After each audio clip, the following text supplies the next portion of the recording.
Telangana budget కూర్పు కసరత్తు తుది దశకు చేరుకుంది. ఈసారి విజన్ 2047ను దృష్టిలో ఉంచుకొని బడ్జెట్ కేటాయింపులు ఉంటాయని తెలుస్తోంది. అలాగే కాంగ్రెస్ సర్కార్ ప్రతిష్టాత్మకంగా తీసుకున్న ప్రాజెక్టులకు స్పెషల్ కేటాయింపులు చేయనున్నారు. బడ్జెట్పై అధికారుల సమీక్షలు ముగిశాయి. ఇక మంత్రుల భేటీలు ప్రారంభం కాబోతున్నాయి. తెలంగాణ సర్కార్ బడ్జెట్పై ప్రత్యేక కథనం. కేంద్ర ప్రభుత్వం పార్లమెంటులో బడ్జెట్ ప్రవేశపెట్టడంతో ఇక రాష్ట్రాల వంతు వచ్చింది.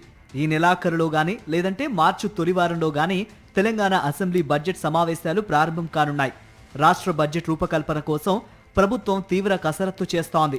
Future city, metro rail, Musi పునరుజ్జీవం, 6 గ్యారంటీలు, కొత్త పథకాలకు బడ్జెట్లో ప్రత్యేకంగా నిధులు కేటాయించనున్నారు. అదేవిధంగా విద్య, వైద్యం, వ్యవసాయం, ఇరిగేషన్ రంగాలకు ప్రాధాన్యం ఇస్తారని తెలుస్తోంది. అసెంబ్లీ సమావేశాలు వారం రోజుల పాటు జరుగుతాయని సమాచారం. విజన్ 2047 లక్ష్యంగానే బడ్జెట్ రూపకల్పన కొనసాగుతున్నట్లు తెలుస్తోంది. భవిష్యత్తు అవసరాలు, మౌలిక వసతుల విస్తరణ, పట్టణ, గ్రామీణ సమతుల అభివృద్ధిపై ఈ బడ్జెట్లో ప్రధానంగా దృష్టి పెట్టనున్నారు. ప్రభుత్వం ప్రతిష్టాత్మకంగా చేపడుతున్న ఫ్యూచర్ సిటీ ప్రాజెక్టు, మూసీ నది అభివృద్ధి, అలాగే హైదరాబాద్ మెట్రో రైల్ విస్తరణకు గణనీయమైన నిధులు కేటాయించే అవకాశం ఉంది. ఇవన్నీ విజన్ 2047లో భాగంగా దీర్ఘకాలిక పెట్టుబడులుగా ప్రభుత్వం భావిస్తోంది. ఇప్పటికే బడ్జెట్పై అధికారుల సమీక్షలు ముగిశాయి.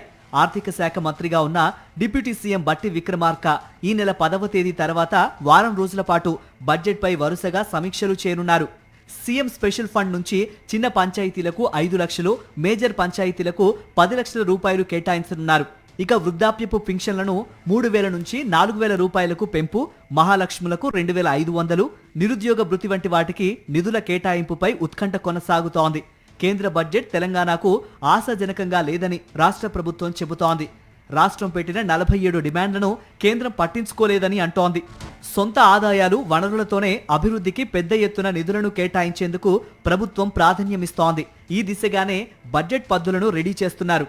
డిజిన్వెస్ట్మెంట్ ద్వారా 80,000 కోట్ల రూపాయలు సమీకరించాలని, 2026-27లో పన్నుల వాటాగా 33,180 కోట్ల రూపాయలు రానున్నాయని అంచనా వేశారు. మొత్తంగా రానున్న బడ్జెట్ 3.2 లక్షల కోట్లకు మించే అవకాశాలున్నాయని సమాచారం.